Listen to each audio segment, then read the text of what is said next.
Hello, everyone. Welcome to our week one session of Photoshop. I am so excited to meet you all, you guys, you passionate graphic designers. This is going to be your funnest class, I think, that you will take in the near future. This is Photoshop, and give me a little smiley face in the chat if you can hear me okay.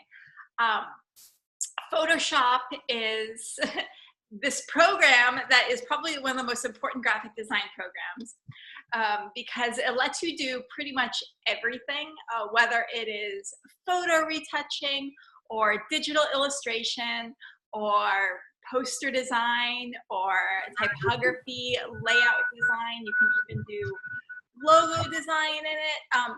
You can even do animations and 3D modeling and 3D texturing and video. There's just so many things that you can do in Photoshop. You guys are you're gonna go crazy when you learn all this stuff. So this first week here is gonna be super fun because the assignment, honestly, you to me to you, this assignment for week one is the easiest assignment you will have in your entire college career. It will take you literally all of 5 minutes to do. But hopefully you have a lot of fun with it and you use it as an opportunity to learn the tools and just be creative with it. That's what's really important.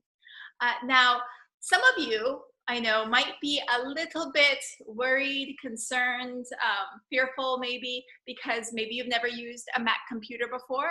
Maybe you have never used Photoshop before. Chances are you are like 99% of the other students that I've had, where you have never had any previous experience with this software program before or graphic designing. You are completely new to this. So you are not alone. I guarantee you pretty much every other person in this class also has no experience with Photoshop before, no experience with graphic design. And for most of you, this is your first time ever using a Mac computer. So if you're worried at all about not getting the hang of it or thinking that you're gonna fall behind because you're new, I want you to put those concerns and worries out of your head because I have taught this class for going on 10 years now, and I would have to say my success rate for getting students to pass this class is really high. I would say about 98% of my students usually have about 25 students in the class, and I would say about 23 of those 25 students end up passing the class and usually getting A's. So this is gonna be your easy, fun class, okay? And because this is your graphic design class, this is the class that is like your actual major.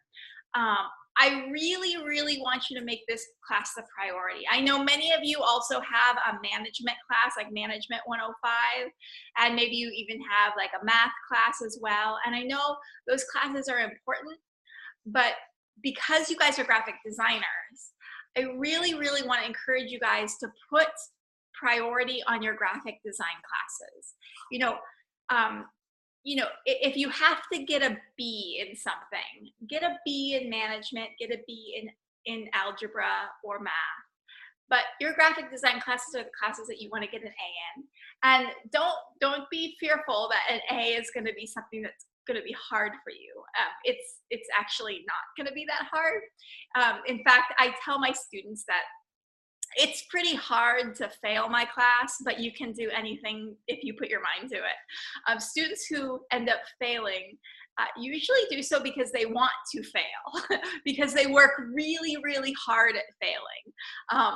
So students who just refuse to turn assignments in, and the first couple times, like if you miss an assignment, I'm gonna give you the benefit of the doubt, and I'm gonna assume that you were in a ditch on the side of the road and no one came to help you. And so I'm gonna do my best effort to call you, email you, text message you, and be like, are you okay? Do you need me to call 911? Are you safe? And if I don't hear back from you, I am going to, move forward with trying to contact your next of kin and find out what, if you are indeed in a desperate circumstance. So, but believe me, I'm going to give you the benefit of the doubt if your first assignment is late or something.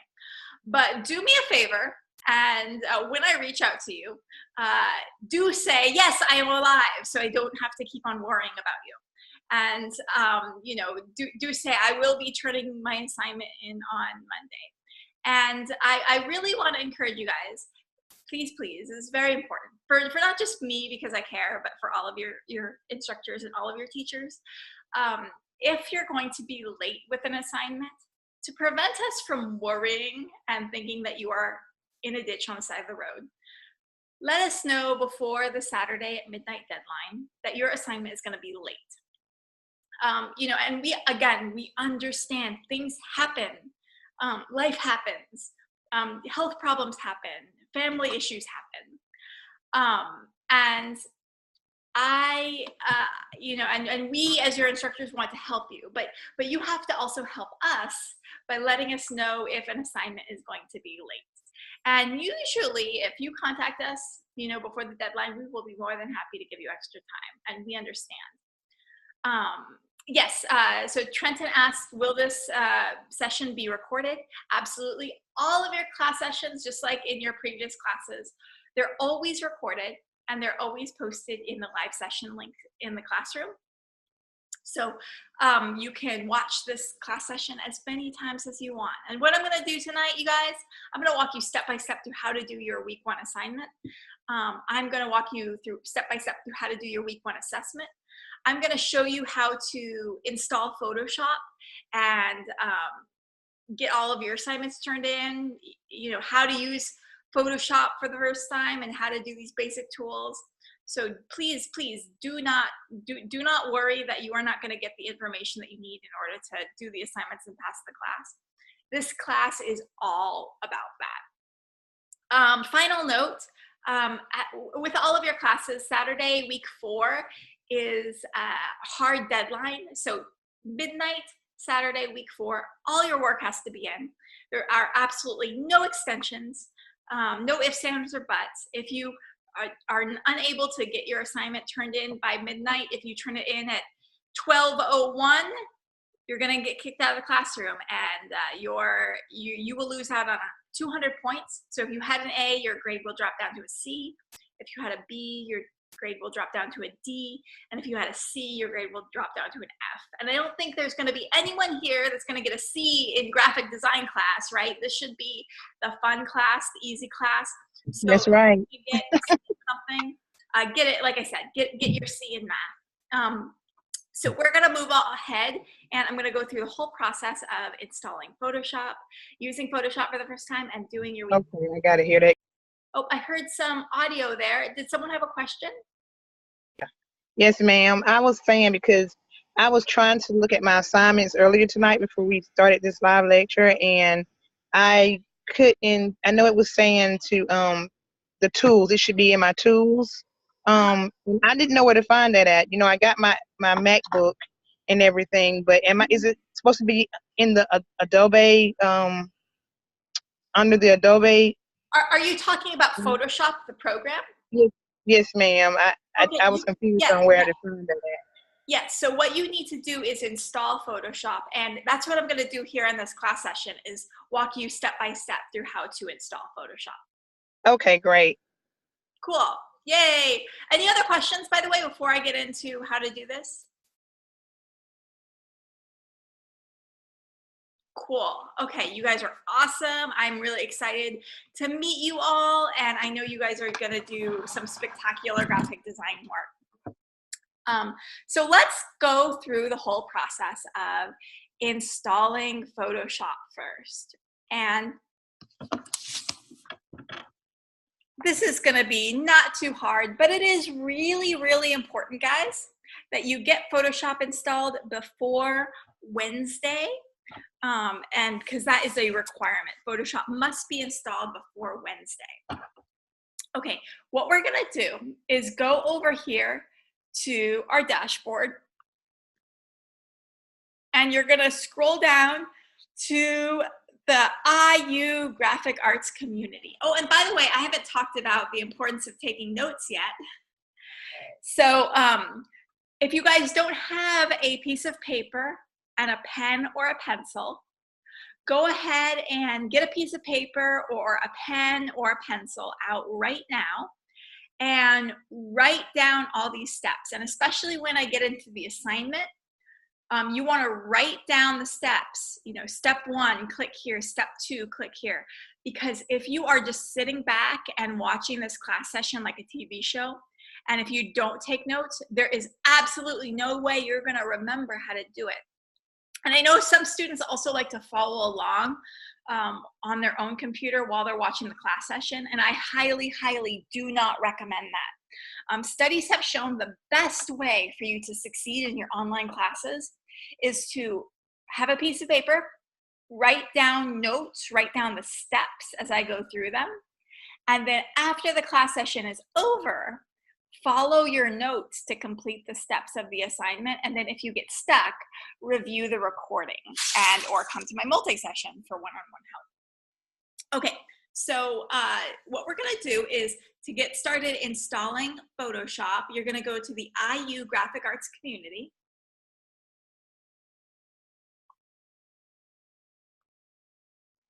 And then you're gonna scroll down to this button here that says pre-learning assessment. So if you're writing notes, I would write a number 1 for step 1, and I'd probably circle it. And I'd write IU Graphic Arts Community. And then I'd write step 2, and I'd circle that. And then I'd write pre-learning assessment. So what you're gonna do is take the pre-learning assessment, which is a 60-point quiz. That again, it's not graded, it's not worth any, it's not gonna affect your grade at all. It's simply a way for the school to assess how much you know prior to starting the program. And then when you take the assessment after you graduate, you will be able to see how much you learned while you were in school with us. You know, we want to be able to see that you got, you know, a not so good grade on the pre-learning assessment. And then when you took it again after graduating, you got a much better grade so that you can see and we can see how much better you're doing. So you have to take that pre-learning assessment in order to get access to Adobe. So after you take that pre-learning assessment, then you're going to go down to this button. So step 3, write this down, step 3, and then circle it. Step 3, click on live FPA office hours, because the person that you are going to contact after taking the pre-learning assessment is this person here, Sean Childers Gray. And Sean is the person who is going to be giving you Adobe. So you have to send an email to Sean Childers Gray after you took your pre-learning assessment. And that's his email right there, saying, you know, of course, a politely worded email saying, I took the pre-learning assessment. I'd love to get the information on how to install Adobe. And if for whatever reason you are unable to get Adobe installed by Wednesday of this week, Sean has Adobe help session on Friday from 10 a.m. to noon. And you can go into his Zoom room right here and you can get one-on-one help from him installing Photoshop. So yes, Wednesday is the deadline to get Photoshop installed. But if you have any issues and if it's not working for you, go to his Adobe help session on Friday and get one-on-one help. There is absolutely no reason why anyone should not have Adobe installed by Friday, because you can get one-on-one help in that live class session, okay? So after taking the pre-learning assessment and after emailing Sean, then you're gonna go to this button here, which is the Adobe link. So this is step 4. So write this down in your notes. Step 4, click on the Adobe link. And then from here, you're gonna follow all these instructions for installing Adobe, and it's really straightforward. Does anyone have any questions so far?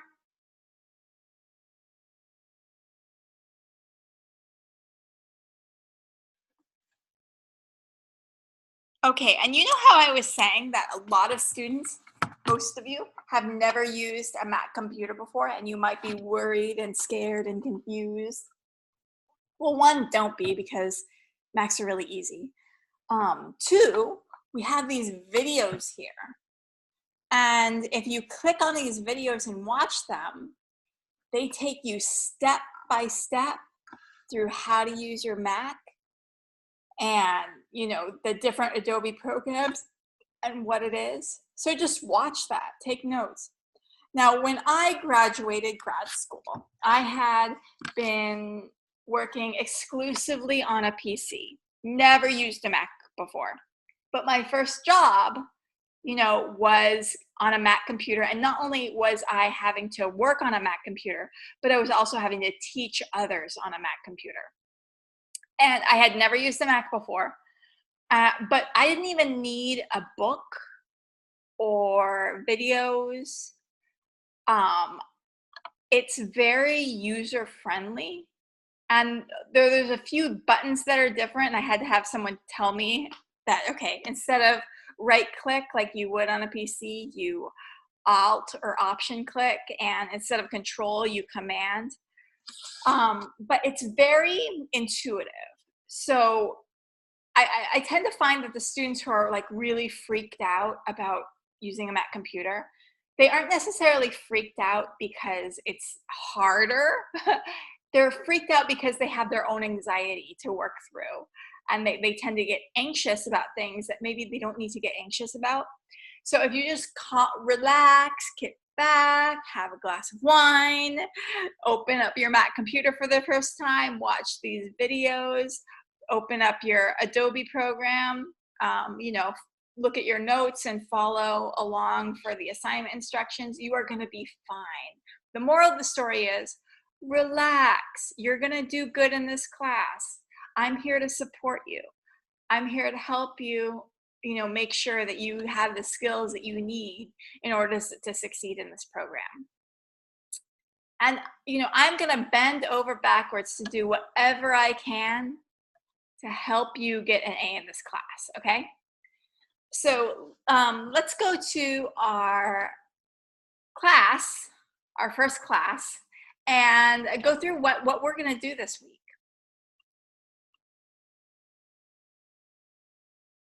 Oh, and Eric asked, can you use a PC? I personally can use a PC. Are you talking about are students able to use a PC with the Adobe programs for this course? Okay, I would say if you already have a PC and you already have Adobe software installed on it, by all means, feel free to use a PC with whatever Adobe software you have. But if you're getting the Adobe software from the school's version of the Adobe software is for a Mac. And if you try to install the Mac Adobe software on a PC, it's not going to work, okay? So you will have to get, if you have a PC, you'll have to get Adobe and some Photoshop on your own. So Jessica asked, is Photoshop with Adobe? Yes. So Adobe is a suite of programs. It's a company basically that puts out a suite of programs. And a suite means like a group of programs. And so from this school, you guys are getting for free the Adobe suite, which is Photoshop, Illustrator, Muse, InDesign, Animate, something else, but you get a bunch of programs. And so that's what we talk about when we talk about Adobe, company that puts out a bunch of programs. So I also have these multi-sessions. And if you click on the live session link, once you get to the classroom, This is where all of our class session recordings are going to be posted. So, and this is also where our class times are posted. So, here in the live session link, it says that our class times every week are going to be Monday at these times. And so basically 5 p.m. Mountain Time. And then we also have multi-sessions. And multi-sessions are times when you can come into this classroom and get one-on-one help from me. So you watch the class session on Monday, take notes, you begin doing your assignment on Tuesday, you get it all done, you're feeling good about it. Come to my multi-session on Friday, show me your work, and I will be able to point out, okay, you did that not quite correctly. Or if you're having trouble with something, if you're stuck on something, you can come to my multi-session on Friday or Saturday, and you can get one-on-one help from me, and I can help you with that, okay? And so like I said, our live class sessions, what we're having now, are going to be posted here in the live session link. Now this first lecture, this is the pre-recorded lecture that I recorded that goes over how to do your assignments, what you need to learn this week. So I would say Monday morning, or even, if you want to watch it the week before to get a sense of what's coming up that week, watch our pre-recorded lecture, and then come to the live lecture or watch the recording of the live lecture for the second lecture of the week. And then also come to my multi-sessions. So your discussion board post this week is going to be about the difference between vector and raster design. Oh, and be sure to also post in our little introduce yourself section, because it's always nice to get to know you all. This introduce yourself section is not graded, so don't worry about that, but it's a nice place where we get to know each other and introduce ourselves. Then you're going to go to the discussion, which is actually going to be graded. And we're talking about raster and vector, which are two things that we're going to play with and learn quite a bit about in class today. Okay, so be sure to read through what raster and vector are, and you're going to research. And this is really important, guys. In order to earn full credit on your discussion board post this week, you need to make your main initial post before Wednesday, and it has to be 150 words. And this is really important. Don't have 150 words of paraphrased information from the internet. Don't have 150 words of copied information from the internet. What you have to do is, write a college level essay where 80% of the 150 words is your own original opinion and analysis, right? Your own interpretations, your own descriptions. And then 20% of your post is going to be quotes or paraphrased information that supports your opinion. So make an opinion about vector and raster after you've read a little bit about it. Formulate your own analysis, your own opinion, your own, show some imagery that's vector and raster, and put your own opinion and thoughts into what you're saying in the imagery. And then use quotes, paraphrase information, and outside sources, no more than 20%, to support your opinion. And then you are also going to use APA format to cite your sources. And then before Saturday, respond to 2 of your fellow classmates in follow-up posts that are 50 words or more.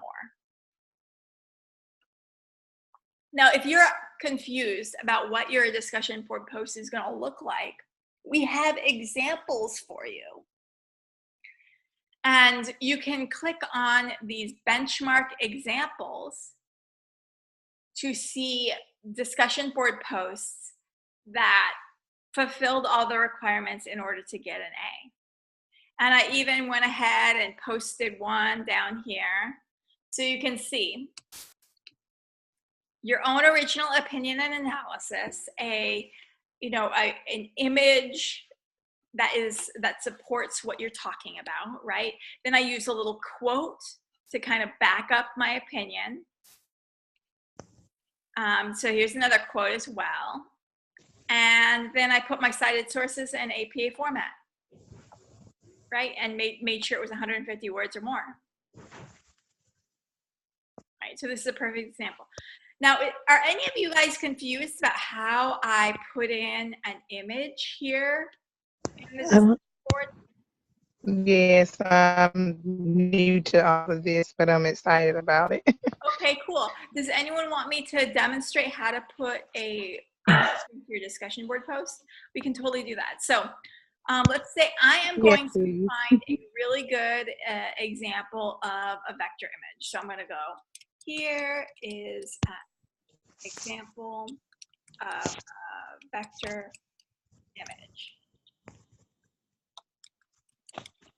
Now what I'm going to do is go on the internet and I'm going to find an example of an image. So I'm going to go to File, New, and I'm going to go to Google. And I'm going to type in vector swirls or something like that. And I'm going to go to images. And I'm going to find a really cool vector graphic. Here we go. Dreams time. This is good. And now I want to embed this image into my discussion. So there's two ways to do that. I can either hold down the control button. Write this down, guys. Hold down control, click, and then click copy image. Control, click, copy image. Go back to the tab that has our discussion, and then Command V to paste. And then I've pasted that image into my discussion. And then I can also go, here is an example of a raster image.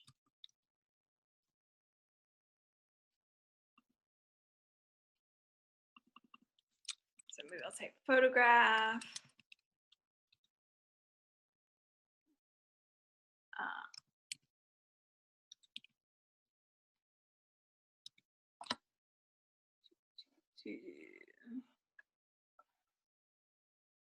This would be good. And now here's another image that I want to use. And what I can do is hold down the control button, click, and I can click copy image address. So this is another separate way to do a embedded image. So copy image address. Then I can go to the discussion. And then see this little button here that says embed image? Write this down in your notes, guys. So where it says embed image, I'm going to click on that. And I'm going to click on where it says URL. And I will hit Command V. Command V is the shortcut key to paste. And then I can click update. And then I can click post reply. So now this is how you embed images into your discussion board post so you can get full credit. And 3 points of your discussion board post is on if you were to able to embed images into your discussion to demonstrate what you're talking about.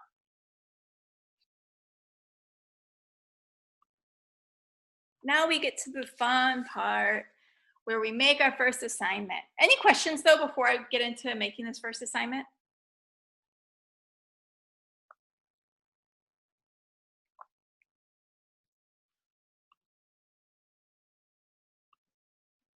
Okay. So what we're going to do is use the shape tools in Photoshop to make a wallpaper design. And definitely read through all of this description, but especially this part here. because this lays out exactly what you need to do to earn full credit on this. So the document is going to be 124 pixels wide by 76 pixels tall, 72 resolution, and you're going to be submitting two files. So you're going to be submitting a .psd, which is a Photoshop document. That's the native Photoshop file. And you're also going to be submitting a JPEG. So be aware, for this assignment, you have to submit two files, a PSD and a JPEG. Alrighty, and then feel free to take a look at the samples on your own time to see how this is going to look when it's all done. Okay, now let's jump into, oh, of course, Nirel. And Nirel asks, do we have to include our name in the file name? Absolutely. See where it says here, submission requirements? It says that you have to save your file name this way. So obviously where it says first, last, you will put your first name and your last name. Okay. So you're going to have DES104 underscore assignment 1 underscore your first name, your last name .psd. DES104 assignment 1 first name, last name .jpg.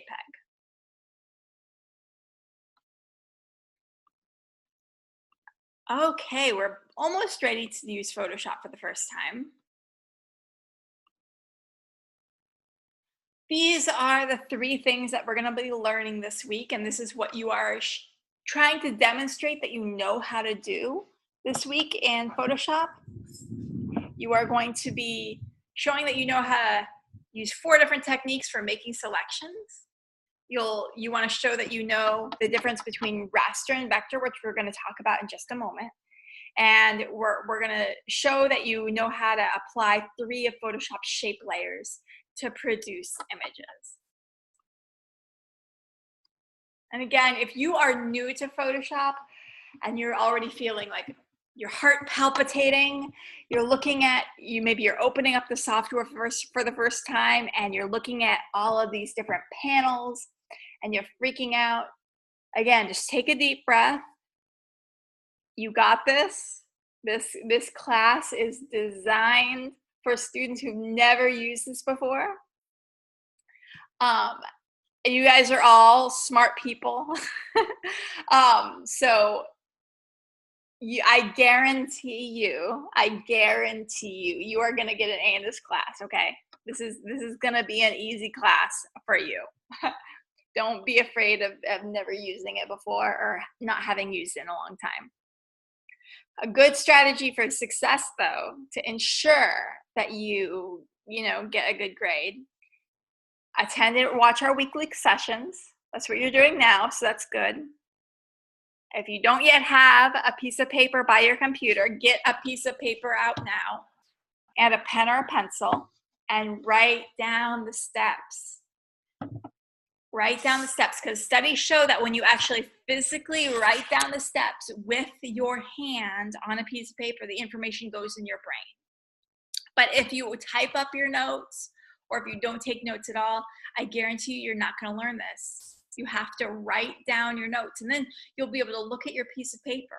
You'll be able to follow along with the notes. And here's the thing, when you come to the multi-session, and if you ask, okay, how do I do this? How do I make an ellipse? How do I make a custom shape? How do I change the color of my shape?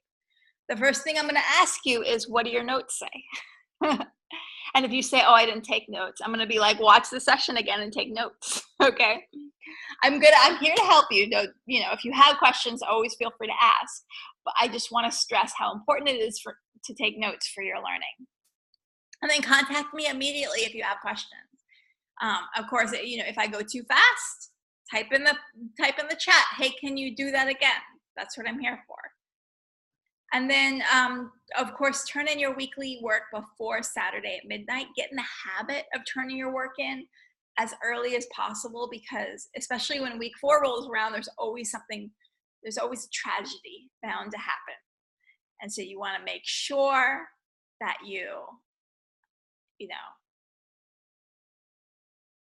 get your work in early to avoid tragedies.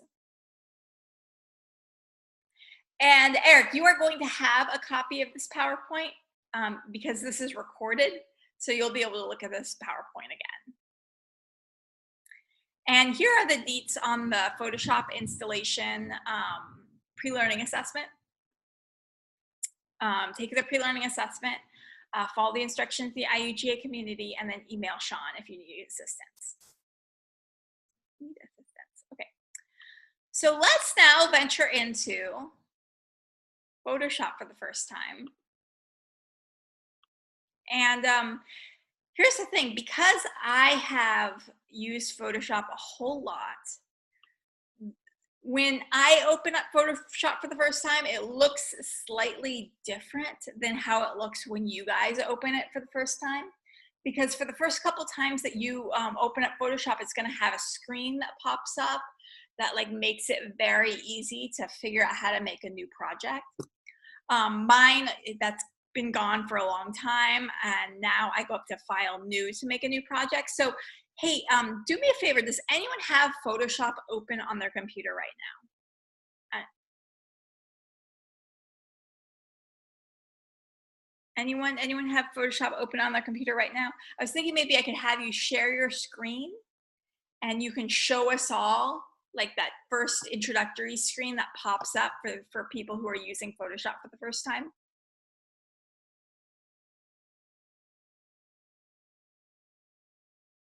Anyone? Anyone want to earn a gold star by sharing their screen? Okay, cool, Cody. If you could, just hit share screen and open up Photoshop. So on the Zoom meeting, there should be a button right in the center of your screen that says share screen. And you can go ahead and click on it. Oh, good. And then open up Photoshop, and yay, now we get to see. This is how it's gonna look for you guys who are using Photoshop for the first time. You have this screen that opens that makes it very easy to make your first project. Okay, cool, perfect. Cody, now go to Create New. Hit that button that says Create New. And then this is really important. We have to make our document the correct size. So see over in width and height. You wanna make sure that you're in pixels. And the size that we're gonna use is 1024 by 768. And again, it should be pixels, not inches, because if you try and make it 1024 inches, it's gonna be huge. The resolution is gonna be 72. And now all you have to do is hit create, and then your Photoshop is gonna look exactly like mine. So go ahead and hit create. There we go. So now we are back to the workspace that looks exactly the way my workspace looks. Thank you so much, Cody. I'm gonna now take it over from here.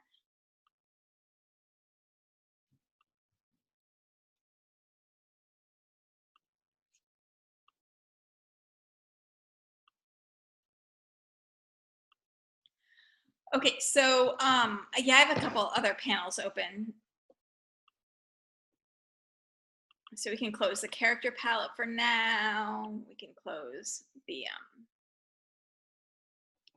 swatches. Now what we can do is we can just leave layers open. There we go. So this is basically now exactly how it looked for Cody, with the layers on one side, the tools on the other. And after you get in the habit of opening up Photoshop a couple times, you can then open up your new project by going up to File up at the top of the screen and then clicking on New. And then again, we want to be in pixels, not inches. So we're going to type in 1024 by height is 7768. Resolution 72, and then we have our document. And this is a kind of a small document. So I just want to make sure that we have that right. Size 1024, 768. Good. Okay. So this is a relatively small document. The reason why it's small is because you are going to be uploading the native file format, which is the .psd, which is going to be a large file. So that's why we made a small document so that your file isn't going to be super huge and take forever to upload to the gradebook. Okay, if you do, this is basically the two panels that you are going to be playing with this week. The layers panel on one side and the tools panel on the other side. And if you do not see layers and tools, what you can do is go up to Window up at the top of the screen, and then click on Layers and make sure there's a little check mark on Layers, and then the layers will show up. And if you don't see Tools, you can put a little check mark next to Tools, and then your tools will show up. So to avoid confusion, I will turn off Channels, and I will go to Window, and I will turn off Swatches as well, so we have a nice clean area, and we'll turn on off paths. Good. So now we can just focus on the things that we need to learn. Okay, the first step is I'm gonna change the color of my background. And with Photoshop, every change that we make is always gonna be on a separate layer. That way, if we decide that we made a change that we don't really like, we can always delete that layer and go back to the way it was before. So the way that you make a new layer in Photoshop is by hitting Shift Command N if you are on a Mac, or Shift Control N if you are on a PC.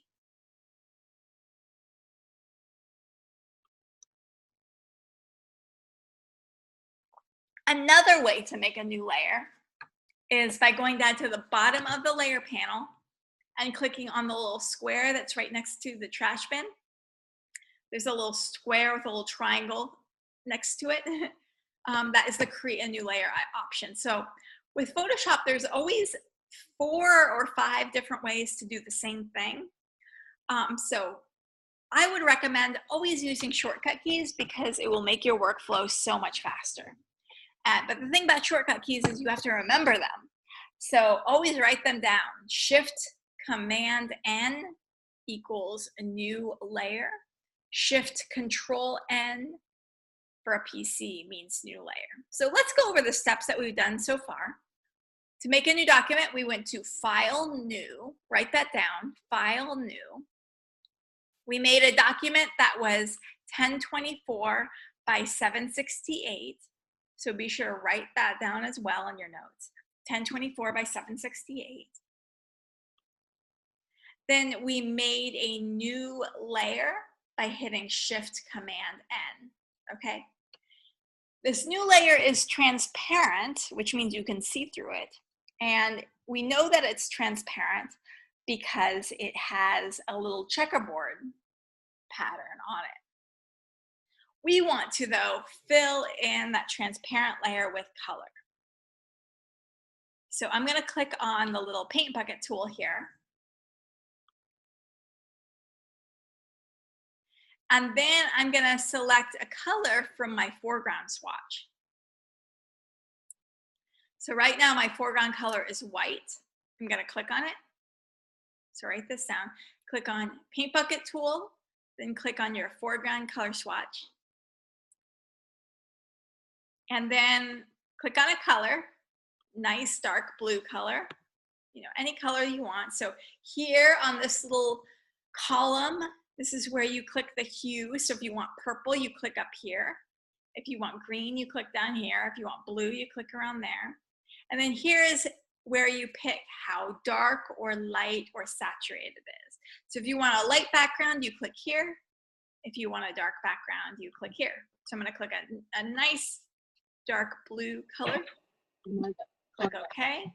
Next, I'm going to click on my paint bucket. And now I have a nice dark blue background. Now, again, every time you make a new change, you put it on a new layer. So now I'm going to hit Shift Command N.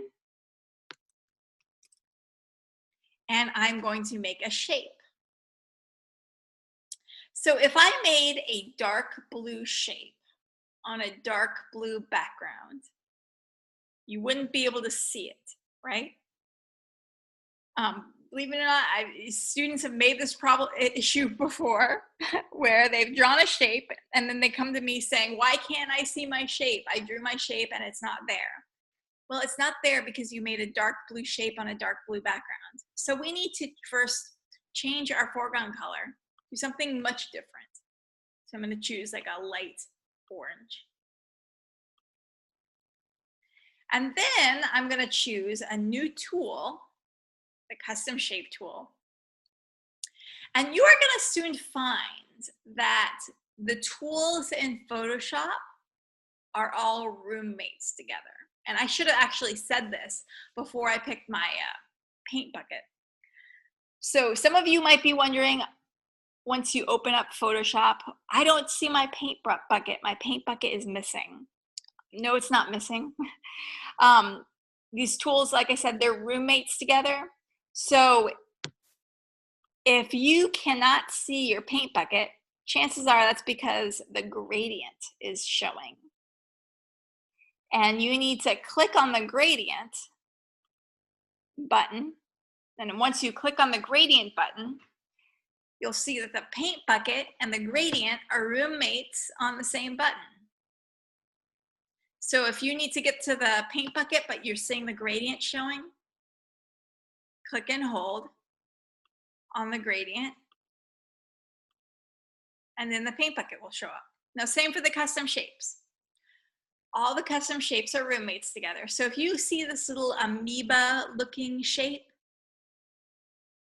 click on it, and you will see that it's the same button as the rounded rectangle tool, the regular rectangle tool, the ellipse tool, the polygon tool, the line tool, the custom shape tool.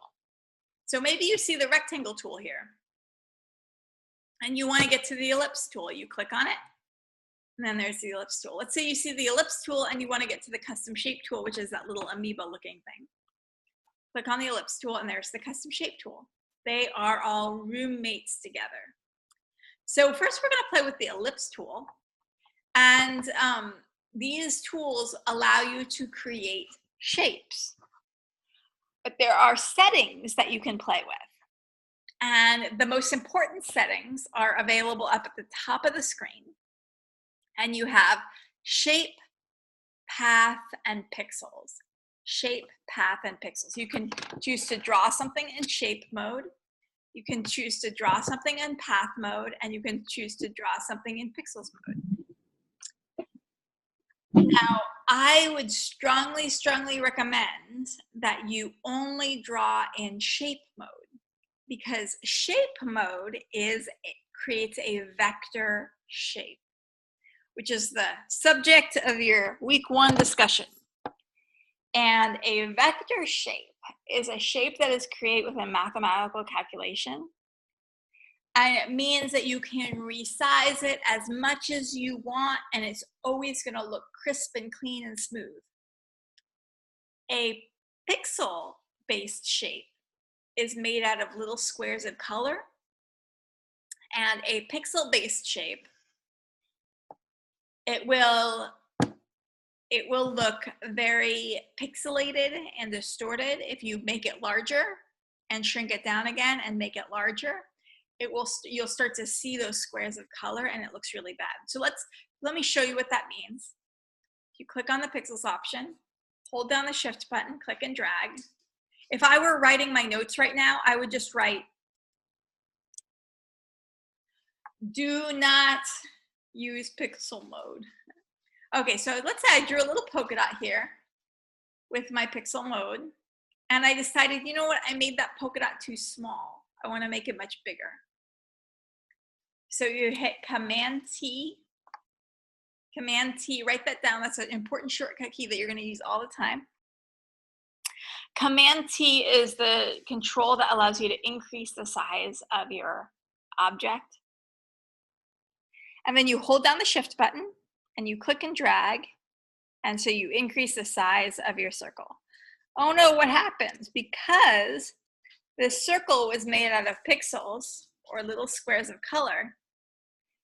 When we took that small circle and stretched it to make it bigger, it became blurry and pixelated in the process. This will happen if you have photographs that are small and you stretch them to make them bigger to fill up the size of your document.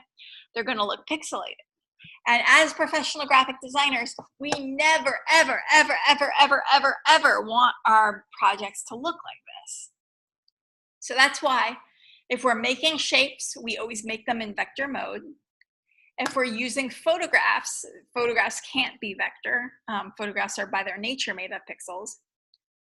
If we're using photographs, we use the highest resolution photographs possible, because you can always shrink down something that's large, but you can never take something that is small and make it bigger. Okay, so that is what a pixel-based shape will look like. Bad, bad, bad, don't use that. So instead, we're going to use, up at the top of the screen, the shape mode, and we're going to create a vector shape. Hold down the shift button, click and drag, and there's my circle. Oh, was there a question? I just heard a voice on there. That's my instructor, and I'm on mute, hopefully. Are you there? I'm sorry, I didn't hear that. Was that a question? No, ma'am. No question? No, ma'am. Okay. Listen. Okay, sorry, I didn't hear that. But so you have a circle that you've made in shape mode, and what you can do is hold down the shift button, or hit Command T first.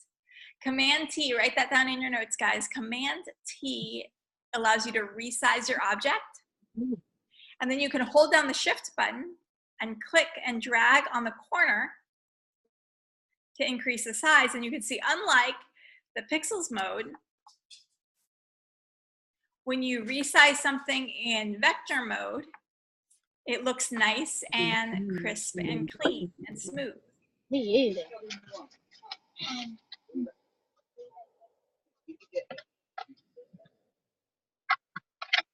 Alrighty, I keep on hearing a voice, so I'm gonna go ahead and mute you all. And if someone has a question, though, feel free to post it in the chat. You want to make sure everyone can be able to hear me as I'm doing my instructions. Alrighty, so we've learned now, and if you guys haven't written this down in your notes, write this down. We've learned a couple of shortcut keys. Shift Command N to make a new layer. Command T to resize an object. We've learned that we hold down the shift button as we click and drag on the corner to resize something. And then something else that we haven't really talked about yet is the ability to zoom in and look at your project close up and far away. So watch this, Command +sign. See how I can zoom in to my project? And Command -sign. See how I can zoom out of my project.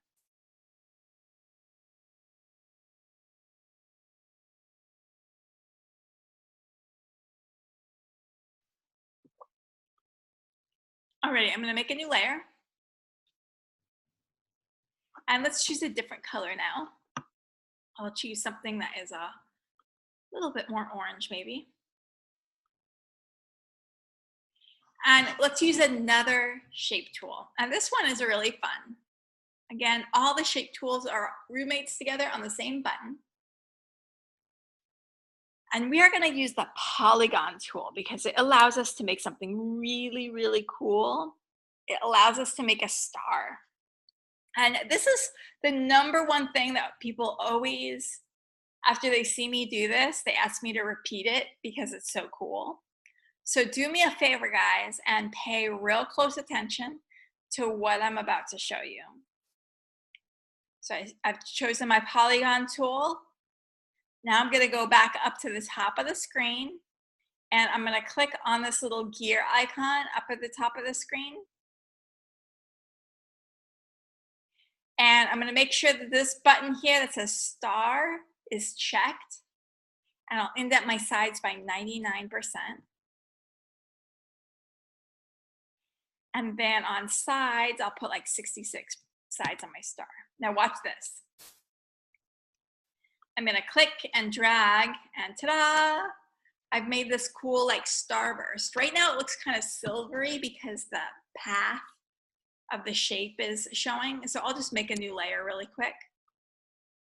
And see, it kind of looks like Japanesey a little bit. Starburst. So the cool thing about layers, you guys, is that you can change the order of them. So let's say I want to make like a sun, and I want to have that circle, that ellipse, and then I want to have the starburst behind it. I can click on polygon 1 and click and drag it underneath ellipse 1. And now look at how it looks. It's like a sun. Okay, let's make a few more stars. So you can change these settings. And let's say I'll indent my sides by 90 now. And I will put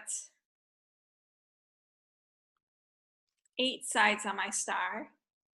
And then I'll put smooth indents. Let's just see what this looks like. See, now I have this kind of star.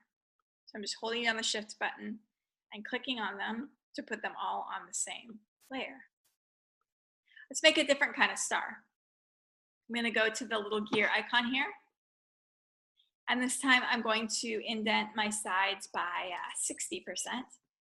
I will uncheck smooth corners and I'll put smooth indents on instead. Or I'll uncheck smooth indents, I'll put smooth corners on instead. And then I'll do 6 sides on my star. About 5. Now watch this. So now we have this little, like, that makes me think of Sanrio, like this little cartoony, soft edge star. So the point here is that you can make different kinds of stars.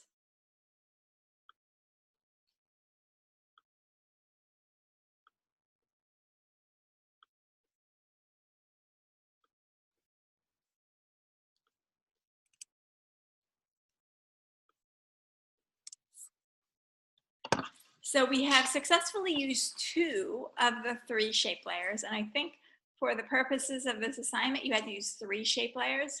So let's use another one. I'm going to make a new layer. Shift Command N or click on the new layer icon. And now I'm going to go to that same button, and this time I'm going to click on the Custom Shape tool, which looks like a little amoeba. And the Custom Shape tool gives us access to the Custom Shape library, which is found up at the top of the screen here. And so you have all of these shapes in the Custom Shape library. And you'll notice that I have a lot of them. That's because I make a lot of my own custom shapes. I also download custom shapes from the internet. And you guys are going to learn how to make custom shapes and download custom shapes from the internet in your intermediate graphic design class, the intermediate Photoshop DES 323, and your advanced Photoshop DES 460. If you want to, though, see as many of the shapes that you have available to you, you can click on the little gear icon here, and then click on the word All, and then click on the word Append, and it will open up all of your custom shape libraries at once. And these are the default shapes that come with Photoshop. So let's say I want to use, I'll use one of these moons here to kind of go with the spacey theme that I have. So I'll click on that crescent moon, and then all I have to do is hold down the shift button, click and drag, and there is my little moon. So now I have 3 custom shapes. Now another thing we can do is use a rounded rectangle, and I want to show you the different things that you can do with a custom shape. Okay, so we've just been making just regular flat, boring custom shapes. Watch what happens when I use my rounded rectangle. Right now I have just a flat rectangle, but we have 2 places that we can change this rectangle and make it a little bit more interesting. We have the properties window, and we have also these settings up here. Both of these are the same. So it says stroke here, it says stroke down here, fill here, fill down here. So you can do a lot of what you do up here can be done in this properties window that popped up once I start playing with the shapes. So I want to make this rectangle have polka dotted lines around it, and I want to make it transparent. So I am going to choose for fill. I'm going to choose the square with the red line through it, basically saying I want this rectangle to be transparent. And then I'm going to click on the stroke, and I want, let's say I want like a yellowish color. So I'll click on this, and I'll use the eyedropper tool to select the sun color, but then I want to make it a little bit more yellow, like that. And then for 0 points, I'll make it like 5 points or 13. That's good. Now, right now, I have a straight line for my stroke. A stroke is an outline around the object. I want to make polka dots. So I'm going to click on the straight line here, and I'm going to click on polka dots. And now I have this kind of polka dotted stroke. But here we have additional settings. We can change the gap. So let's say we want to make the gap like every 10, right? We can have this gap like that. We can make it every 8.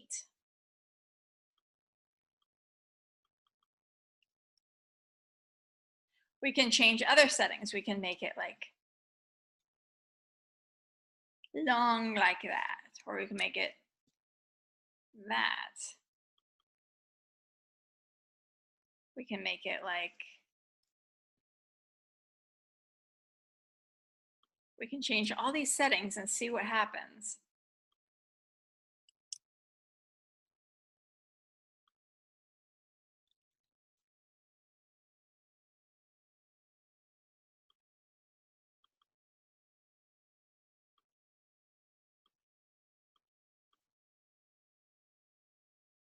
All right, and then now we have this permanent stroke saved. Pretty cool, right? So you can change the settings and make your own thing, which is cool. And I can also Command T, and I can change this.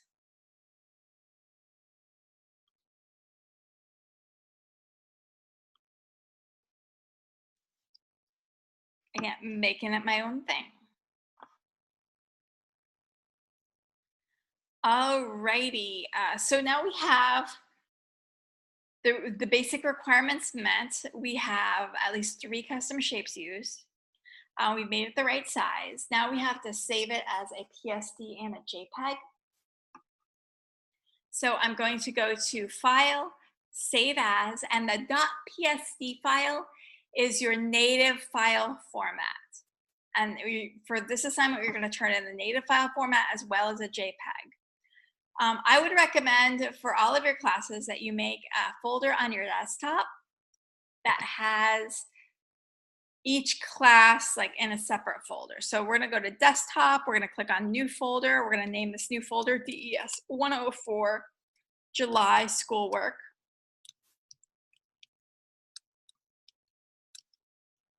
We're going to click create. And then I'm going to save all of my DES 104 files this way. DES 104 underscore week 1 assignment underscore your name. And the format, PSD, is Photoshop. This is your native file format with all of your layers. Basically, you always need your native file format because it gives you the ability to make changes to your document. You can't make changes to a JPEG. And so we'll need that for your capstone class where you're putting everything together for your portfolio and you want to revise things and you want to make them better. You want to have your native file format to do that. Now we're also going to save our JPEG, which can be saved by going to File, Export, Save for Web. Write that down in your notes, guys.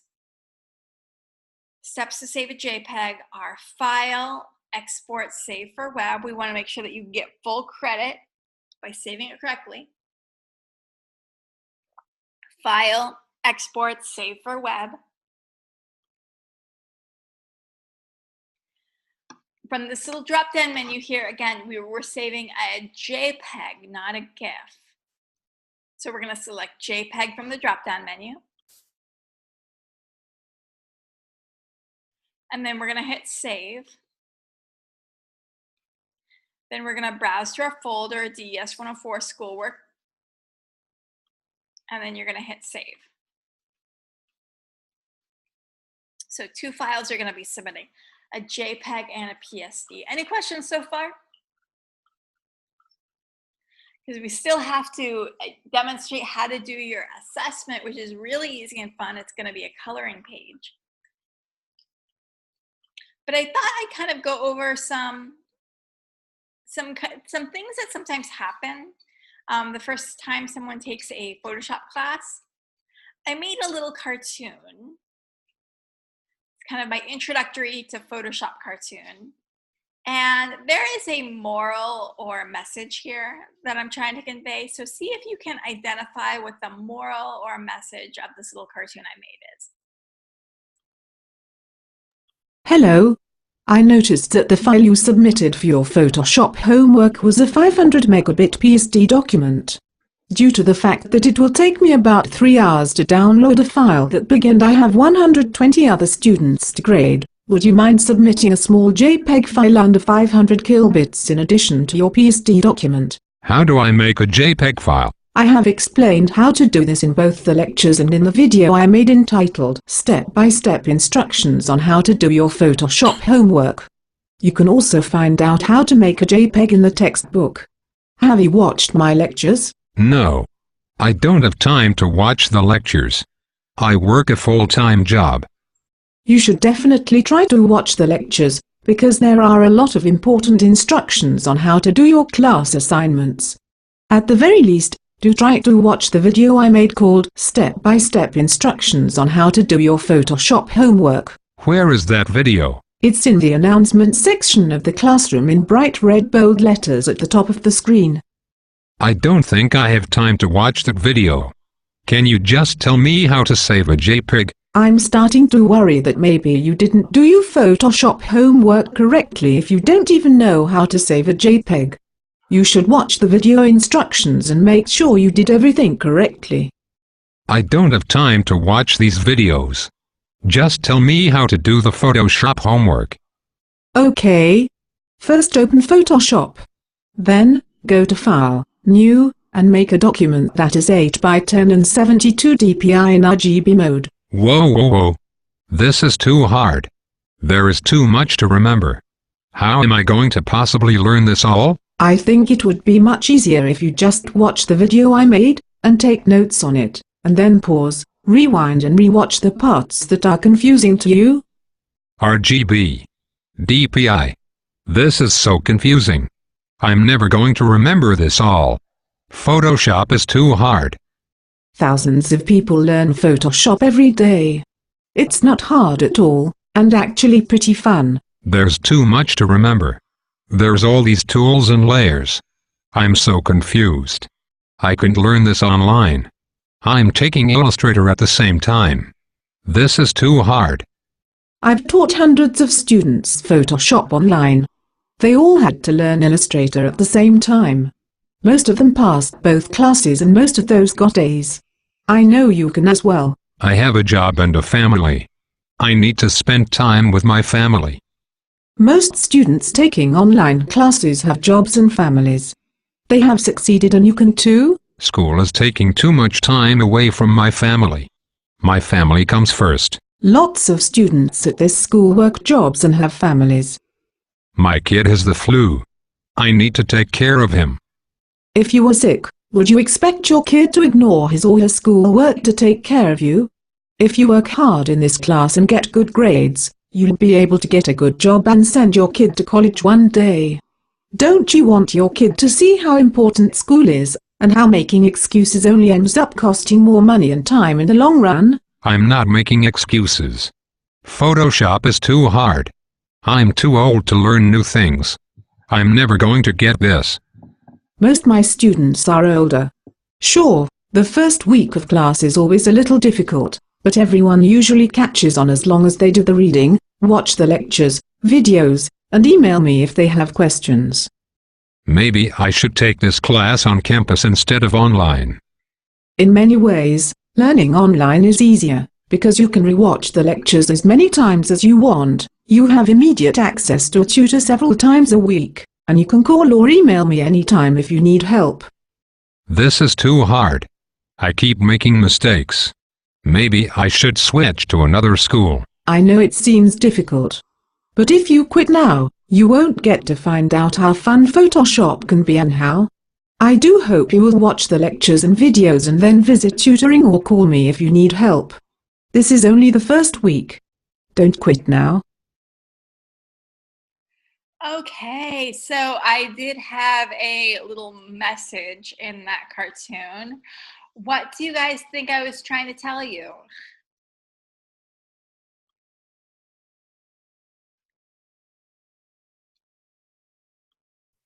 Don't make excuses, right?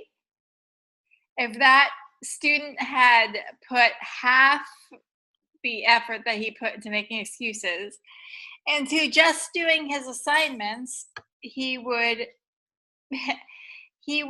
probably, be done with the class by now. So don't make excuses. Take advantage of all of the resources that we have available to you. We are here to help. We want to help. You have tutoring, you have multi-sessions, you have Student Success Center, you have videos, you can email me anytime. So just make use of all of these resources. Now I want to show you a couple final things that you're welcome to play with when it comes to this assignment.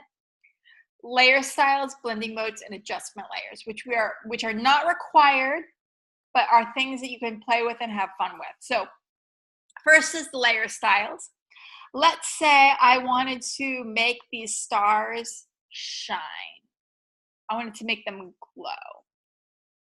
What I can do is I can double click on this blank blue part of the layer, double click. And then I can click on outer glow. And then I can adjust these settings so I can increase the size of the glow like so, right? That's pretty cool. I can change the color of the glow so I can make them kind of this same kind of pinkish color. I can increase the opacity of the glow. And then I can also go to blending options over here and I can reduce the fill. I can make them like little black holes. Pretty cool, right? So all of these different things here give you settings that you can play with, which is really fun, right? So you can even add like an inner glow in addition to the outer glow, which can be kind of cool as well, right? You can change the color of that too. So play around with these settings and see what you can come up with. So layer styles. Another thing that you can play with is blending modes. So right now,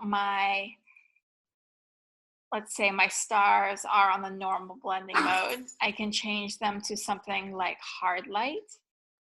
And then they become, it kind of mixes the background with the color that they are. And you can also see kind of the transparency happening. You can also try heart overlay, right, which makes them almost invisible in this mode. You can try linear light, pin light, color. Right, so you have all of these really cool settings: color dodge, color burn, which will make it darker and higher contrast.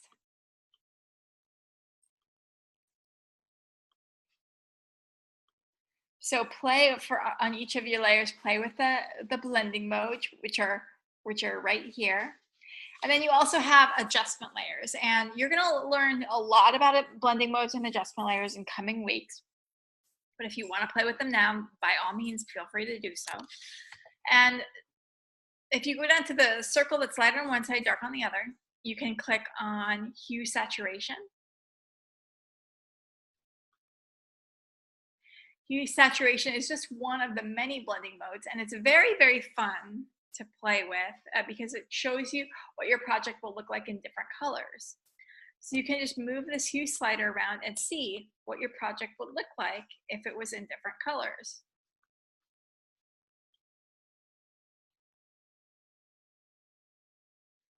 Pretty cool, right?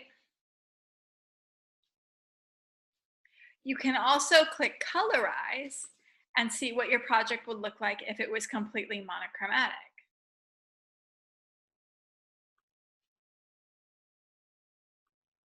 So those are adjustment layers.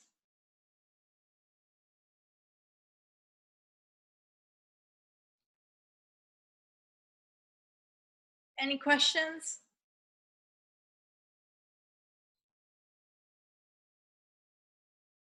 Alrighty, do you guys want to see a few things that have been made by students in past classes? So this is a little video I made, and if you guys ever have anything that you want to share in this video, feel free to email it to me and I'll make you famous amongst your fellow classmates. Hold on a second, let me bring this up again.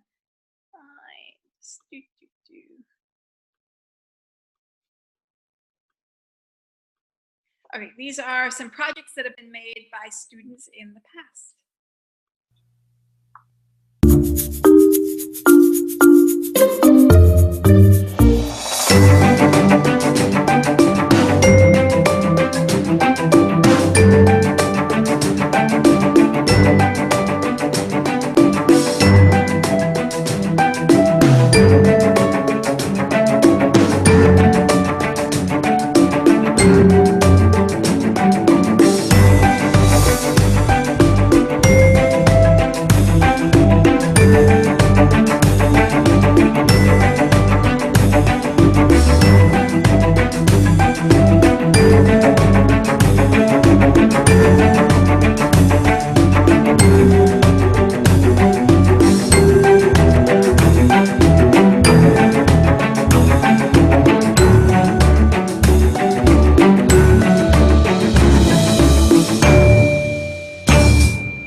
Alrighty, so you guys ready to jump into your assessment this week, which is going to be really, really fun. It's a coloring page, and you are going to be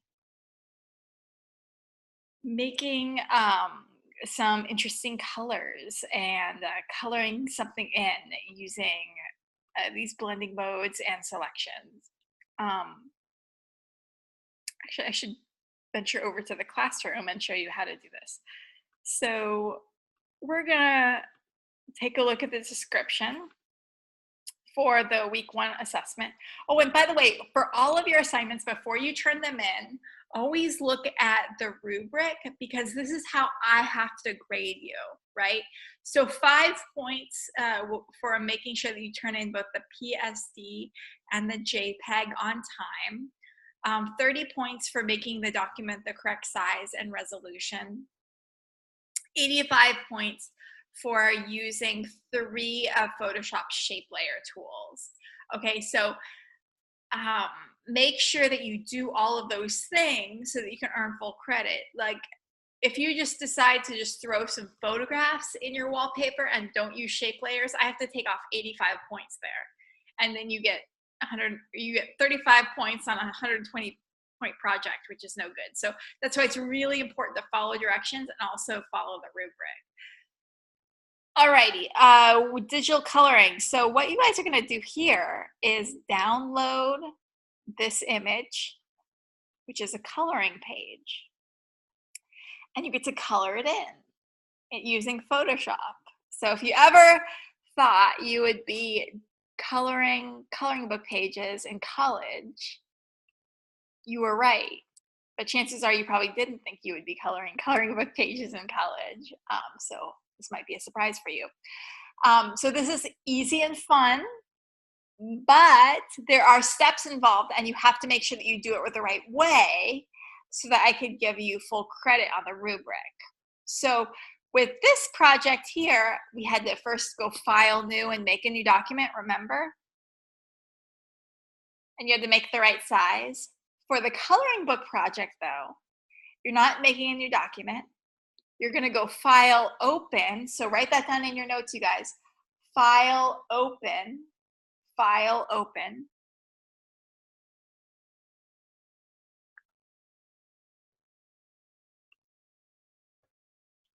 And you're gonna go to your Downloads folder and you're gonna click on Assessment Image 1.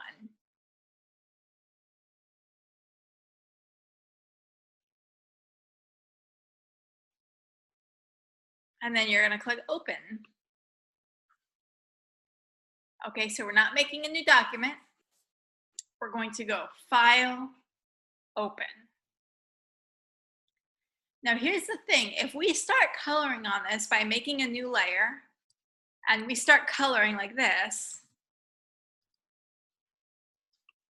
we're gonna color over the lines, right? We're gonna make a mess of our lines, and the coloring is not gonna be clean. So we have to do this the correct way using blending modes, okay? So I need you all to, if you don't yet have a piece of paper out, get a piece of paper out, get a pen or a pencil, because there's gonna be steps here and you have to make sure that you follow the steps exactly. Okay, so step 1, write this down, and I would recommend writing a number 1 on your paper and circling it. So 1 for step 1, circle it, and then write this. Double click on your background layer. See how my cursor is in the layer panel on the word background? Double click on your background layer and then click OK. And what that has done is it's unlocked this layer, so that lock is no longer there anymore. Now we can change the order of things. Step 2, write this down, write down the number 2 and then circle it. Step 2, make a new layer. And what's the shortcut key to make this new layer? You guys write this down in your notes. Shift Command N. Shift Command N to make a new layer. Shift Command N is in Nancy. Shift Command N. And then click OK.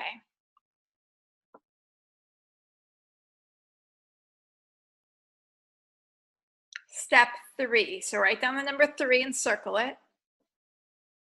Step 3, drag layer 1 underneath layer 0.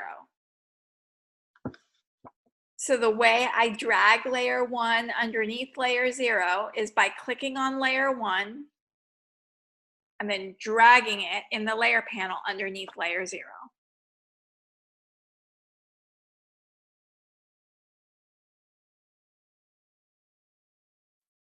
Step 4. So write down the number 4 and circle it. Again, I said there's going to be lots of steps. It's easy, but you just have to make sure you follow these steps exactly or it won't work. Step 4, click on layer 0 and change the blending mode. See how right now my blending mode says normal? From this drop-down menu, it says normal. Change the blending mode from normal to multiply. Okay, so that was a lot of words. I want to make sure you guys write this down exactly. Step 4, click on layer 0. Step 4, write this down. Step 4, click on layer 0, select it, go to the blending modes, and change the blending mode from normal to multiply. And anytime I'm changing the blending mode, I'm always doing it in the layer panel. I'm not doing it up here. Don't do it at the top of the screen. You do it here in the layer panel. Okay. So step 1 was file open. Step 2 was, double clicking on your background layer to unlock it. Making a new layer and dragging it underneath. And then changing the blending mode of layer 0 to multiply. Now this is really important. Step 5, make sure layer 0 is selected and then click on the lock icon. Click on the lock icon. We want to make sure that layer 0 is locked again after it's changed to multiply and after it's dragged above layer 1. Okay, now watch. I can click on layer 1. I can choose any color I want from my foreground color picker.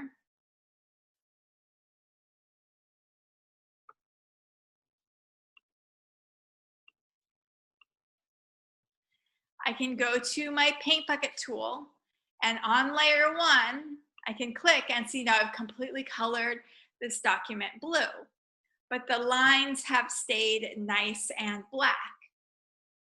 That's because my color layer is on the normal blending mode, but layer 0 is on multiply. And what layer 0 on multiply means is that everything that's white is transparent and everything that is black is opaque. So the lines stay black, but we can see what's underneath them. So now I'm going to make a new layer above layer 0. Shift Command N to make a new layer above layer 1, I mean. And so now I have, the order is layer 0, layer 2, layer 1. So layer 2 is now above layer 1. And I can continue to add more colors on here, right? So I can start painting this if I wanted to.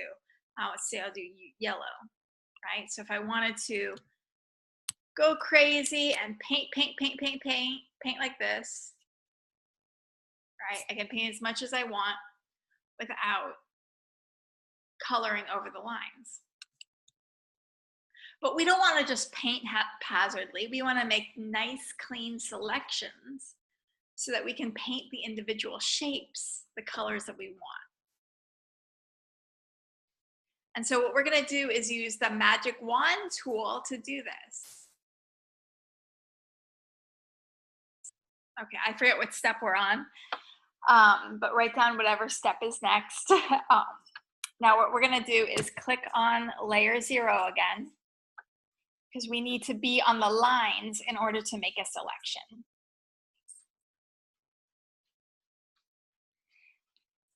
And now the selection tool that's going to be easiest for this project is the magic wand tool. And that is found under the same button as the quick selection tool. So if you see a paintbrush with like a dotted circle behind it, that's the quick selection tool. And roommates with the quick selection tool is the magic wand tool. And watch what's going to happen. I can click on a blank area inside of a shape.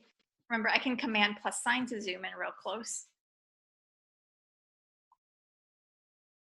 So I've clicked on the blank area inside the shape and the magic wand tool has automatically selected it. And the reason it selected it was because I was on layer 0.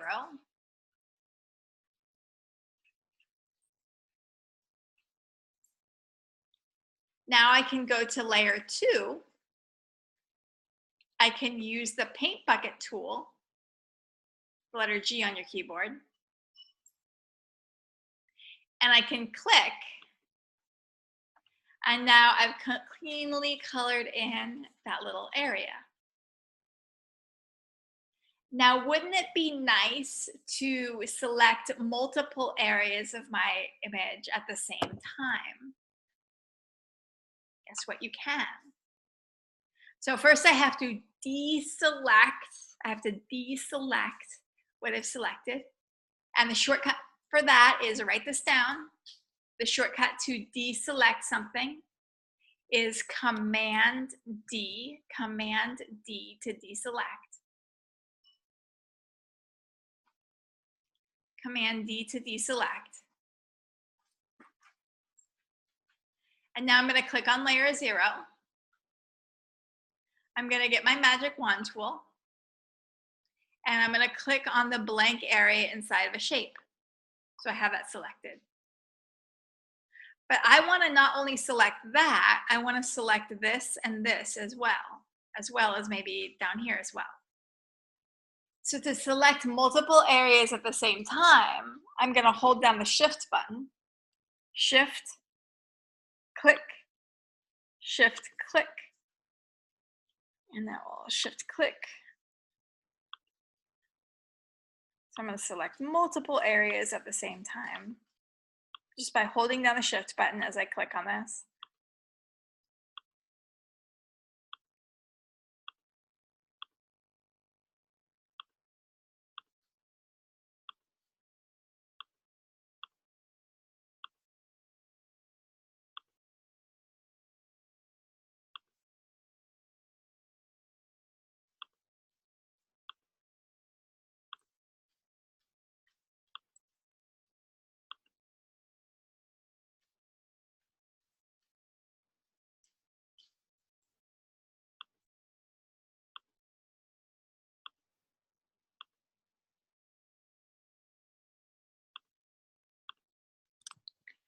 Alrighty, now that I've selected multiple areas, I can get my paint bucket tool out. I can click on layer 2. This is really important because if you try and click on layer 0, it's not going to work because it's locked. And now I can paint. And I can paint all those areas at the same time. And then when I'm done, I no longer need those selections. So I'm going to hit Command D to deselect.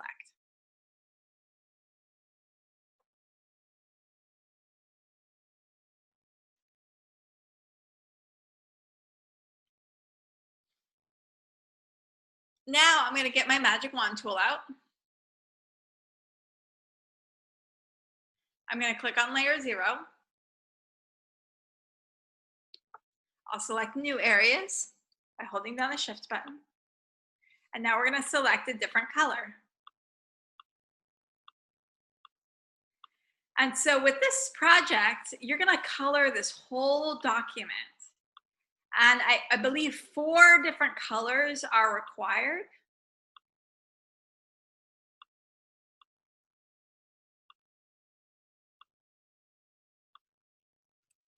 And so after now completely selecting the area that you want to color, you'll select a new color from the color picker.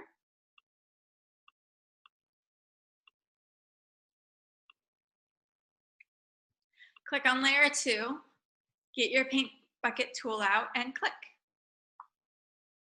just like so. Then again, Command D to deselect, click on layer 0, get your magic wand tool out, hold down the Shift button, select on multiple areas,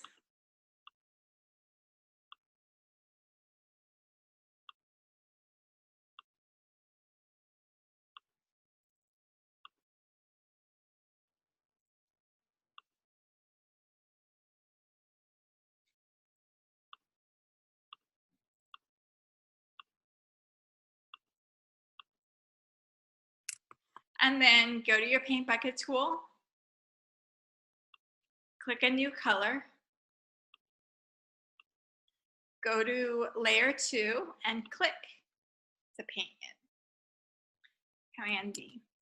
And you are eventually going to be, after you finish coloring the whole thing, you are going to be turning this in as a JPEG, but you want to always save your native file format, because your native file format will let you change the colors and will let you make edits to it for your capstone project, which you'll take right before you graduate.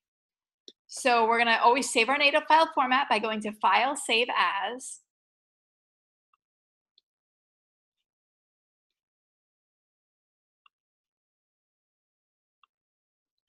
And going to des104week1 assessment _ your name.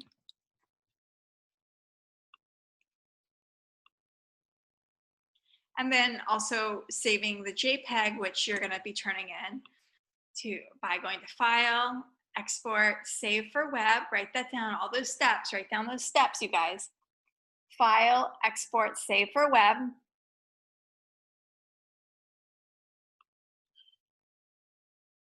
JPEG high, and then hit Save.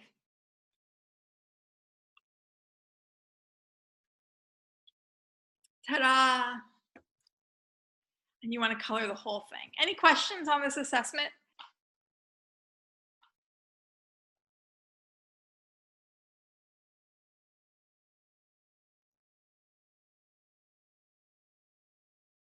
All righty. You guys are fantastic. Fantastic group of students.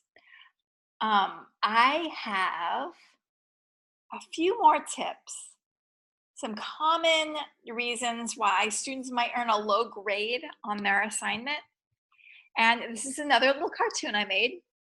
And there are 4 main reasons why a student ends up earning a low grade on their assignment. And this cartoon explains what those are. So see, as you're watching it, see if you can identify the 4 reasons why a student might earn a low grade on their assignment. Why did I get such a low grade on my Photoshop homework? Did you see the feedback I wrote for you in the grad book? There was no feedback. Yes, there was. If you click on the score you received, a window will open up showing you the feedback I wrote on your assignment. Let me explain the 3 things you did incorrectly on this assignment. 1. The image you used in your design was copyright protected and illegal to use. No, it wasn't. I found it for free while searching on Google. Yes, that's the problem. In my lectures and in the classroom I have stated repeatedly that Google is not a stock photography company. The images you find on Google are copyright protected. They belong to the artists and photographers who made them, and you don't have permission to use them. So how am I going to get permission to use that image? Contact the photographer. That's a lot of work. You can do that. But I would suggest instead of using copyright-protected images found on Google, you visit a free stock exchange website and use free stock photos for your class assignments. Which websites are stock photo websites? Again, I've provided this information numerous times in the lectures and in the classroom. But okay, one stock photography website is Stock Exchange. You can just Google Stock Exchange and then it's the first website that comes up that's not related to the stock market. The URL is isxc.hu. How do I download images from Stock Exchange? You have to register for a free account. And then you click on the thumbnail image and the photo will open in a large window. Next, click and drag the large photo to your desktop. Wait a minute. This cute image of a bunny has a watermark over it. How do I get that watermark off the image? Not all the stock photos on Stock Exchange are free. You have to pay for some. But I don't want to pay. I know. That's why you should only use the free images. Those are the ones that don't have watermarks on them. Can't I just use the clone stamp tool to get rid of the watermark? No. Trying to use an image that you didn't pay for is stealing and it would earn you a poor grade. So what else did I do wrong on my assignment? Your design has numerous spelling, grammatical, punctuation and capitalization errors. I thought this was a Photoshop class. not an English class. It is, but if you expect to get work as a professional designer, you need to make sure that your designs have no mistakes in them whatsoever. If you design for a client and give them a product with a bunch of typos on it, you will never get work from that client ever again. But I want to work for a big design firm. At big companies, they have people who check for mistakes. Yes, and if the people who check for mistakes see you making mistakes like this, you will be fired. What was the last thing I did wrong? One of the images in your design is very blurry and pixelated. It looks like it was originally a small image that you sized to make bigger and it became pixelated in the process. Yes, I needed a picture of a house. The only picture I could find was small, so it had to be resized. Are you telling me that you couldn't find a photo of a house that was larger than 2000 pixels? That's right. The only pictures of houses that I could find were small. In the future, if you ever can't find an image that is high resolution and you can't photograph your own image, then you need to change your concept. Pixelated images are unacceptable. You need to make sure that your design looks clean and professional so that you can use it in your professional portfolio. Can't I redo my assignment? Normally I don't let students redo their assignment. But if you can swap out those images for free stock photos and fix your typos in the next 60 minutes, I will accept it. 60 minutes? How can I erase and clone stamp out all my typos and photos in 60 minutes? Are you telling me that your photos and texts are all merged together and you didn't save your separate layers? Merged? No. Of course not. I don't know how to merge. I made my design all on the background layer. From the very beginning of class, I have stressed the importance of keeping each of your elements on separate layers. You need to use non-destructive editing techniques so that you have the most flexibility in your revisions. I don't have time to make new layers. I was in a hurry. Then it looks like you won't have time to resubmit your assignment.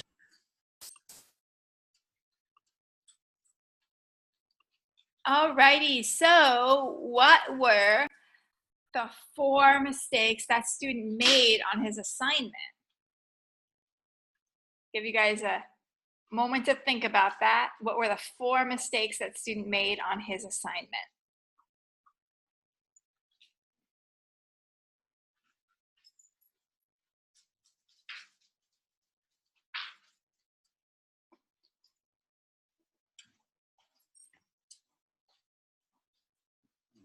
Yep, he merged all his layers. He used copyright protected imagery. He took small images and resized them to make them bigger. And he had spelling and grammar mistakes. And I know you guys might be thinking, well, this isn't an English class, so why does spelling and grammar matter? It's so important, you guys, because if you're working for a client as a graphic designer, and let's say you work on a poster for them, and you make the poster, and that client ends up spending $10,000 getting that poster printed, and you put in the shipment, you get the print made, and there is a typo on 30,000 poster prints. You will, not only will you get fired, but you will also be liable for the cost of that poster. So you will have to pay out of your own pocket the $10,000 that you owe your client now because you made a typo and that poster got printed. Not only that, it's just when you're applying for jobs, if you have a typo or spelling mistake in your cover letter or your resume or any of the design pieces in your portfolio,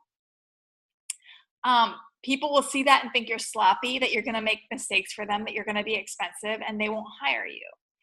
So get in the habit now. I would say of all the professions out there, graphic design, spelling and grammar is like the most important thing for graphic designers because, you know, think if you are working in publishing, you're going to have someone checking your work. If you're working in graphic design, you're pretty much like on your own, just delivering content to clients. And you have to be double, triple, quadruple sure that you have no mistakes on them. So I thought I'd kind of wrap up and finish with showing you guys some professional graphic design work. But does anyone have any questions before we wrap things up tonight?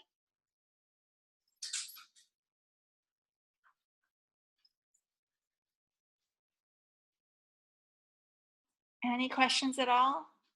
Okay, remember, I have multi-sessions on Friday and Saturday at the same time. So if you need one-on-one help, if you have questions, if you get stuck on anything, you can always come in here and I will be more than happy to assist you. Also, in the Student Success Center, you can get help from tutors all the time. Let me show you exactly where the Student Success Center is. So when you log into the classroom, and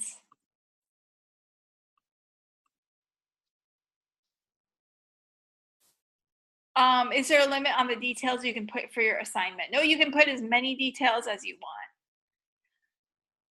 So if you click on this button here in the classroom that says Student Success Center, that will take you to this place where you can click here and enter and get one-on-one help pretty much 6 days a week from a tutor. So if you're stuck with anything at all, go into the Student Success Center and they will help you. Okay, let's take a look at some professional graphic design work and get inspired. This is, I think you guys are gonna like it a whole lot.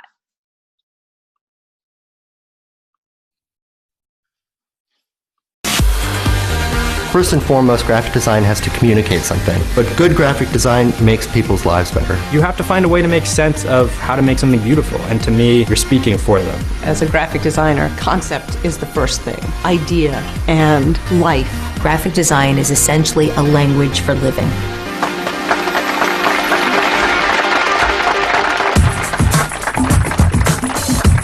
Graphic design is about using words and images to convey a message.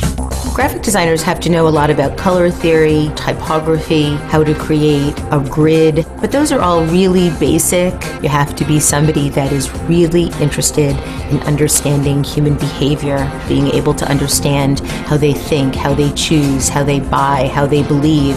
People probably don't think about how much graphic design impacts them. We use graphic design to cross the street, to decide what we want to eat and how much we want to eat. We use graphic design to pay our bills, to get married. We use graphic design to get divorced. We use graphic design in every single aspect of human life right now. And people tend to like things best when they feel that they are respected by that thing. But I think ultimately, if it moves you, whether it be a good emotion or a bad emotion, chances are then it's effective because it's getting you to think about something and it's getting you to potentially take action. When I work on package design, I like for there to be an idea behind it. I like for there to be some wit, some language, some feeling that there is a human hand behind what you are interacting with. Like, for instance, matchbooks are one of my favorite things to design. It's this nice, intimate moment between you and the smoker or a candle lighter, because you have the reveal that can be completely surprising. For the spice market, we turn them into these little incense boxes. I like to think about the product like I'm the consumer. So when we were working on the Kleenex project, we learned that for some people, choosing which pattern on the box to take home is a huge part of their day. So I think about what will give me a moment's pleasure when interacting with that thing. The Mercer Hotel was a really interesting project that was very clean and very understated and witty. And not necessarily witty in the design, but also witty in the language. Like, for instance, there's always that sign on the bathrobe that says, if you take it, you're going to have to pay for it. But we didn't want to say it in such a crass way. So we just made a sign that very simply said, disrobe. And then when you turned it over, it said, is available for purchase in the lobby. And so sometimes maybe beautiful isn't exactly what it should be. Maybe it needs to be quirky, or maybe it needs to be ugly, or maybe it needs to be invisible. So I think you're always solving what it has to look like visually based on what it needs to be conceptually. A lot of times when people talk about signage and environmental graphics, they think that it always involves letters, but it really involves landmarks, creating a moment that somebody remembers and immediately understands. Graphic designers aren't trained necessarily to think in dimension, but you do need to identify things within space that the architecture wouldn't necessarily be doing otherwise, through color and type and light.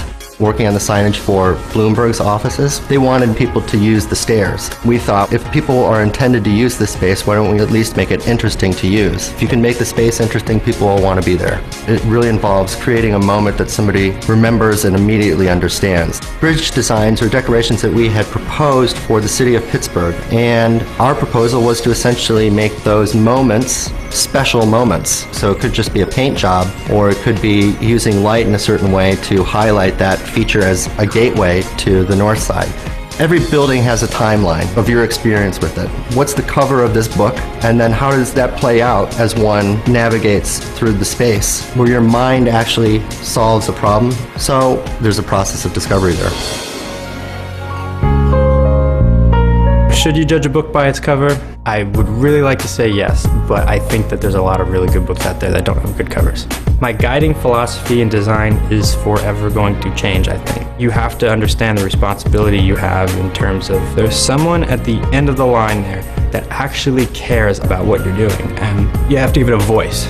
I never like to pin myself down to one different style, and to me that's what's fun about design as opposed to an illustrator's style. You can wear different hats. The artistic expression, that is the art of it. Getting into the mind of the book, expressing what the book is about, making it beautiful and grabbing people's attention. You always care about what are you reading first, and that's based on contrast of size, contrast of color. Is the title more important than the author? Can you read it from across the store or not? You know, these are the things that I think about on a daily basis. You have to understand where this book fits in the world of books. The Day the World Ends is a poetry book, and here's an example of, well, what do you focus on? You have all these different poems that are about different things, so broke the type up a little bit and the author just connected with it. If you love the content, you want something to come up in your head when you think about it. So I think a successful book cover is something that you want to hold in your hand. It's unexpected, smart, and beautiful, but at the end of the day, you just want to put it on your bookshelf, face out, because it means something to you.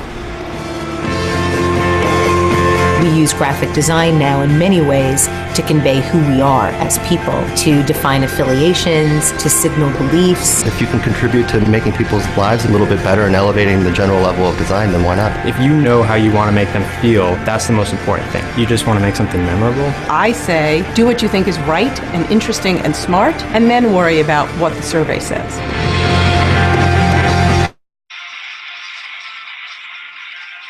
Alrighty, so I will leave the rest of the class open to questions if you guys have any, and if not, you're free to go, and I look forward to maybe seeing you in the multi-session on Friday or Saturday if you need some one-on-one help.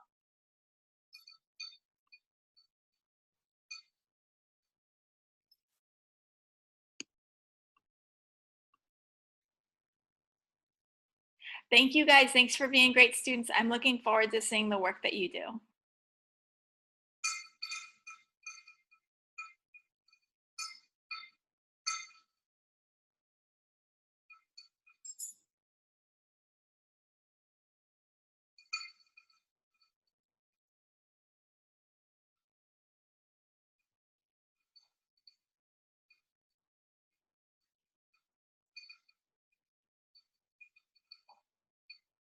All right, have a good one, you guys.